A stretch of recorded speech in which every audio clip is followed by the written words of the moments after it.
ప్రజాస్వామ్యం గెలుస్తుందా? రాజ్యాంగం గెలుస్తుందా?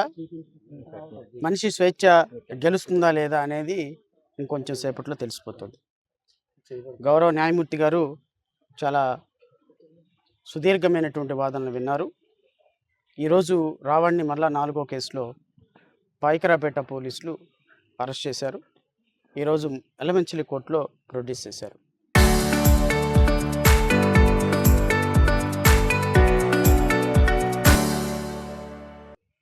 ప్రభుత్వం తరపున పబ్లిక్ ప్రాసిక్యూటర్, రావణ్ తరపున నేను ఆర్గ్యుమెంట్స్ వినిపించాం. చాలా సుదీర్ఘమైన వాదనలు విన్న తర్వాత తీర్పును రిజర్వ్ చేశారు. బహుశా కొద్దిసేపట్లో తీర్పు వస్తుంది అని ఆశాభావం వ్యక్తం చేద్దాం. అయితే ఈరోజు జరుగుతున్న పరిస్థితులు ఒకసారి మీడియా సోదరులతో పాటు ప్రపంచం, సమాజం కూడా గమనించమని కోరుతున్నాం.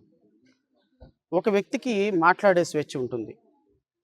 మాట్లాడే స్వేచ్ఛ కొన్ని సందర్భాల్లో కొంతమందిని చూసినప్పుడు కొంచెం ఎక్సెసివ్గా ఉండొచ్చు. ఈ రాష్ట్రానికి ఉప ముఖ్యమంత్రిగా ఉన్న పవన్ కళ్యాణ్ గారు సుగాలి ప్రీతి అనే ఒక పాప గురించి, దుర్మార్గులు, దుష్టులు ఒక పాపని, 14 ఏళ్ల పాపని రేప్ చేస్తే, గర్భం నిండా వీర్యం ఉంటే సమాజం స్పందించదా అని కేకలు వేస్తే, ఎక్కడ కేకలు వేస్తే, గుంటూరు సభలో కేకలు వేస్తే విశాఖపట్నం బీచ్ రోడ్లో కూర్చున్న వాళ్ళకి వినపడింది. ఇదే పవన్ కళ్యాణ్ మళ్ళీ నిన్న డిఎన్ఏ లేదు, పాప రేపు లేదు అని మాట్లాడాడు. ఎవరు మాట మార్చినట్టండి? ఎవరు మాట మార్చినట్టు? ఎవరు ఎలిగేషన్లు చేసినట్టు? అంటే ఉప ముఖ్యమంత్రి కాకముందు గర్భం నిండా వీర్యం ఉండి ఉప ముఖ్యమంత్రి అయిపోయిన తర్వాత మారిపోయిందా? మరి మీ మీద కేసు కట్టొద్దా? నిన్న ఢిల్లీలో నుంచి చాలా సుదీర్ఘమైనటువంటి ఉపన్యాసం ఇచ్చారు మీరు. నా కొడకల్లారా అన్నది, గొంతు పిసికి చంపుతానన్నది, కర్రల, రాడ్డుల, కత్తుల, మీరు చెప్పండి రా. ఇది మంచి లాంగ్వేజ్ అండి? ఇది అఫెన్సివ్ లాంగ్వేజ్ కాదండి? బహిరంగ సభలో 30,000 మంది అమ్మాయిలు మిస్ అయ్యారని చెప్పింది కరెక్ట్ స్టేట్మెంట్ అండి? ఒక మాట మాట్లాడితే మనం పబ్లిక్ గమనిస్తున్నారు, సోషల్ మీడియా గమనిస్తుంది అన్నటువంటి మినిమం కామన్ సెన్స్ ఉండాలి. రావణ్ అనేటువంటి వ్యక్తి, జడా శ్రవణ్ కుమార్ అనేటువంటి వ్యక్తి ఒక కామెంట్ పాస్ చేసాం. ఎందుకు కామెంట్ పాస్ చేసాం? జడా శ్రవణ్ కుమార్ గారు, నాకు రూల్స్ రెగ్యులేషన్స్ ఏమి ఉండవండి, ఒక వ్యక్తిని గౌరవించాల్సిన బాధ్యత మాత్రమే ఉంటుంది, రాజ్యాంగ బాధ్యత నాకేం లేదు. పదే పదే నన్ను పట్టుకొని ఈరోజు కూడా ఒక డిప్యూటీ స్పీకర్ స్థానంలో ఉండి 67 ఏళ్ళు 70 ఏళ్ళు వయసు ఉన్నటువంటి ఒక వ్యక్తి, 46 ఏళ్ళ వయసు ఉన్నటువంటి ఒక వ్యక్తిని పట్టుకొని, లిల్లీ పుట్టుగాడు, భూమికి జానడు ఉంటాడు, పొట్టోడు, వాడు అరకోటుగాడు, ఫుల్ కోటుగాడు, వాడు తీసేసిన మెజిస్ట్రేట్ అని పదే పదే 100 మంది మీడియా సోదరులను పెట్టుకొచ్చుకొని ప్రతి సందర్భంలో మాట్లాడుతుంటే నేను రివోల్ట్ అవునా? ఇంకోసారి నన్ను అన్నావు అంటే, లేకపోతే జీసస్ క్రైస్ట్ని పట్టుకొని 3 మేకుల దేవుడు, 2 చెక్కల దేవుడు అంటే నేను అన్నా, పాత సామ్రాజ్యాన్ని కాపాడేటువంటి వ్యక్తిగా నువ్వు ఉన్నావు. నువ్వు జీసస్ క్రైస్ట్ని 2 చెక్కల దేవుడు, 3 మేకుల దేవుడు అనకూడదయ్యా. ఇంకోసారి అలా అన్నావంటే నీ నాలుగు కోస్తానన్నా. నువ్వు నన్ను పట్టుకొని లిల్లీ పుట్టు అని 10 సార్లు అంటుంటే, నన్ను పట్టుకొని అరకోటు, ఫుల్ కోటు, తీసేసిన మెజిస్ట్రేట్ అని 20 సార్లు అంటుంటే, నేను అన్నాను నువ్వు పందిలాగా ఉన్నావు, కోస్తే 3 ఊళ్ళకి సరిపోతావు అన్నావు. ఇస్ దేర్ ఎనీ రాంగ్ అండి దాంట్లో? దాని మీద నా మీద కేసు పెడతారా? రావణ్ ఏమన్నాడు? పవన్ కళ్యాణ్ ప్రశ్నించమన్నాడు, ప్రశ్నించకపోతే పవన్ కళ్యాణ్ నోట్లో అని ఆఫ్ చేశాడు, ఫుల్ చేయలేదు. అది నోట్లో బెల్లంగడ్డ పెట్టుకున్నావా అంటారు సహజంగా మన ఊళ్ళలో. నోరు పెదగట్లేదు, నోట్లో ఏం పెట్టుకున్నావా అంటారు. అంటే భూతా అండి? భూతా? మీరు చెప్పండి ఒకసారి.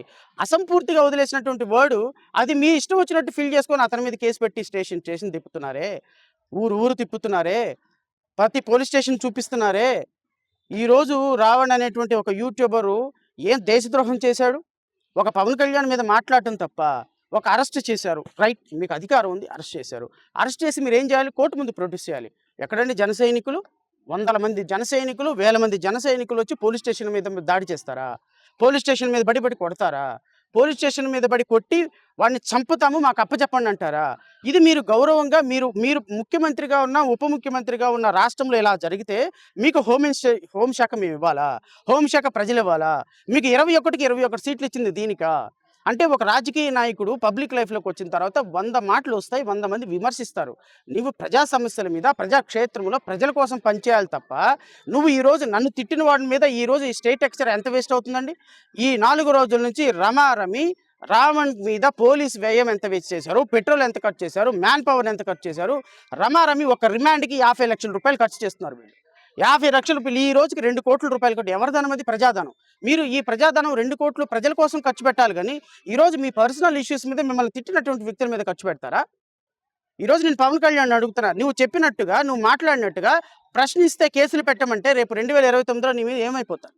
ఈరోజు రావణ్ ఇక్కడ కూర్చొని 4 రోజుల నుంచి మళ్ళీ ఇప్పుడు ఏ స్టేషన్కి తీసుకెళ్తారో తెలియదు, ఏ స్టేషన్కి తీసుకెళ్తారో తెలియదు, మళ్ళీ అతని వెనక పరిగెట్టాలి. ప్రజాస్వామ్య దేశంలో ఒక మాట ప్రశ్నించినప్పుడు ప్రశ్నకు ప్రశ్న సమాధానం ఉంటుంది. రఘురామకృష్ణరాజు మీద నేను రివోల్ట్ అయ్యానంటే నన్ను అన్నాడు కాబట్టి నేను రివోల్ట్ అయ్యా, దీంట్లో తప్పేంటుంది? ఒకవేళ నా మీద కేసు పెడితే నేను చట్టం ప్రకారం చూసుకుంటా. కానీ ప్రజాస్వామ్య దేశంలో ఈరోజు రావణ్ మీద జరుగుతున్నటువంటి దాడి నిజంగా గనక జడా శ్రావణ్ కుమార్గా జై భీమ్రావ్ భారత్ పార్టీగా అతని వెనక మేము లేకపోతే ఈరోజు రావణ్ చనిపోయేవాడు, రావణ్ని చంపేసేవాళ్ళు. నేనైతే ఒక సాయి కృష్ణ కేసులాగా రావణ్ అయిపోయేవాడు. నేను ఒకటి చెప్తా, నాకు తెలిసిన ఇన్ఫర్మేషన్ వచ్చిన రోజే చేసినటువంటి ప్లాన్ ఏంటి అంటే, పిఠాపురంలోకి తీసుకొస్తున్న సందర్భంలో రావణ్ అనేటువంటి వ్యక్తి రిమాండ్కి తీసుకొస్తుంటే దూకి పారిపోతే ఎన్కౌంటర్లో చంపేయాలి అనేటువంటి ఒక ప్రయత్నం జరిగింది. ఇది హైలీ సోర్సబుల్ ఇన్ఫర్మేషన్.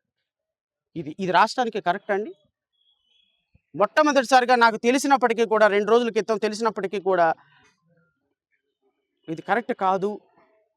ఎందుకు మనం అనవసరంగా ఎవరో ఒక పోలీస్ ఆఫీసర్ చెప్పిన దాని మీద బేస్ చేసుకుని చెప్పకూడదని. కానీ తప్పనిసరి తప్పటంలా ఈరోజు రావణ్ అనేటువంటి ఒక యూట్యూబర్ని జనసేన ఎక్కడైతే ఎమ్మెల్యేలుగా ఉందో, ఎక్కడైతే వాళ్ళకి బలం ఉందో రావణ్ని ఎన్కౌంటర్ చేసి చంపేయాలి. ఎందుకు? తునిలో ఏం జరిగింది? రిమాండ్కి తీసుకెళ్తుంటే అతను దూకి చెరువులో పడి చనిపోయినారు, టాయిలెట్కి వెళ్తుంటే చచ్చిపోయారు అన్నారు. అందరూ చచ్చిపోయారు, ఆ సూసైడ్ చేసుకున్నారు అన్నారు. ఈరోజు కూడా అంతే. సాయి కృష్ణ చంపేస్తే ఏం చేసాం? ఈరోజు కూడా అంతే. పవన్ కళ్యాణ్ని ఒక మాట అంటే ఎన్కౌంటర్ చేసేస్తారా? ఎన్కౌంటర్ చేసి చంపాలి అనేటువంటి రావణ్ కుట్రల్ని మేమున్నాం కాబట్టి భగ్నం చేయగలిగాం. మేమున్నాం కాబట్టి న్యాయవాద సోదరులు అతనికి నిలబడి ఉన్నాం కాబట్టి ఈరోజు అతనికి ప్రాణం దక్కింది. ఈరోజు అతను సజీవుడయ్యి ఈరోజు ప్రపంచానికి జైల్లోనూ ఇంకో చోట కనబడుతున్నాడు. ఈరోజు రాష్ట్రంలో జరుగుతున్నటువంటి సమస్యలను ప్రశ్నించండి అని రాజకీయ పార్టీలను అడిగితే I'm very sorry to say, ఇందాక పేర్ని నాని గారి ఇంటర్వ్యూ చూశాను. రావణ్ అంట జనసేనకి వైఎస్ఆర్సీపీకి కాపులకు మధ్య గొడవ పెట్టడానికంట రావణ్ని పావుగా వాడుతున్నారంట. ఎవరు? తెలుగుదేశం వాళ్ళు. What a stand by YSRCP, what a stand, absolutely stand. Ravan అంట వీళ్ళందరూ వచ్చి కొడతారంట, కాపులందరూ వచ్చి కొడితే వైఎస్ఆర్సీపీ వాళ్ళు వచ్చి వైఎస్ఆర్సీపీ వాళ్ళు వచ్చి రావణ్కి మద్దతుగా ఆయన్ని కూడా కొడితే కాపుల మధ్య గొడవ పడి వీళ్ళు జనసేనకి ఫెచ్చింగ్ చేయాలనే విషయంలో అంట రావణ్ అంట అరెస్ట్ అయినట్టు నటిస్తున్నాడంట. రావణ్ అంట తెలుగుదేశం పార్టీ జనసేన క్లచెస్లో పాముగా వాడుతున్నారంట.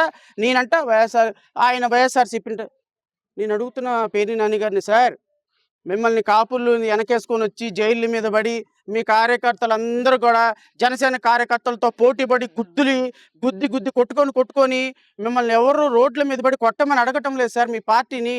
నేను అడిగింది ఏంటంటే, మీరు ప్రతిపక్ష పార్టీగా మాలాంటి వాళ్లకు లేకపోతే రావణ్ లాంటి వాళ్లకు అన్యాయం జరిగినప్పుడు వచ్చి వాళ్ళకి కొంచెం సపోర్ట్గా నిలబడి మీ అధ్యక్షుడు ఖండించి అయ్యా ఇదిగో ఇలా అరెస్ట్ చేయటం తప్పు, ప్రజాస్వామ్యంలో గొంతు విప్పే వాళ్ళ మీద ఇలా అరెస్ట్ చేయటం తప్పు అని ఒక ప్రజాస్వామ్య పార్టీలో ప్రధాన ప్రతిపక్ష పార్టీ కాబట్టి నేను మిమ్మల్ని అడిగా. అదర్వైజ్ నేను అడగను కదా. నేను సిపిఎంని అడిగా, సిపిఐని అడిగా, రాజకీయాల్లో రిజిస్టర్డ్ పార్టీస్ని అడిగా, కలిసి వచ్చే పార్టీలను అడిగా, ప్రజాస్వామ్యవాదులను అడిగా, విద్యార్థి సంఘాలను అడిగా, యువజన సంఘాలను అడిగా, ప్రజాస్వామ్యం మీద మద్దతు ఇవ్వమని మీడియా సోదరులను అడిగా, న్యాయవాదులను అడిగా. ఇంతమందిని అడిగిన దాంట్లో భాగంగా మిమ్మల్ని అడిగానయ్యా. మీ పార్టీని ఏదో వాళ్ళ పార్టీతో గొడవలు పడి కొట్టి అక్కడున్న జనసైనికులను చంపేసేసి మీరు వాళ్ళు కొట్టుకొని మీ పార్టీకి కాపులను దూరం చేయాలనే ఉద్దేశం మాకు కానీ రావణ్కి కూడా ఏం లేదు. మీరు వస్తే ఒక దండం, రాకపోతే 2 దండాలు, నో ప్రాబ్లం. అలాంటి Ravan Telugu Desam party agent, Janasena party agent అనే కామెంట్లు పాస్ చేయొద్దని నేను గౌరవ ప్రతిపక్ష పార్టీ నాయకులందరూ కూడా మనస్ఫూర్తిగా కోరుకుంటున్నాను.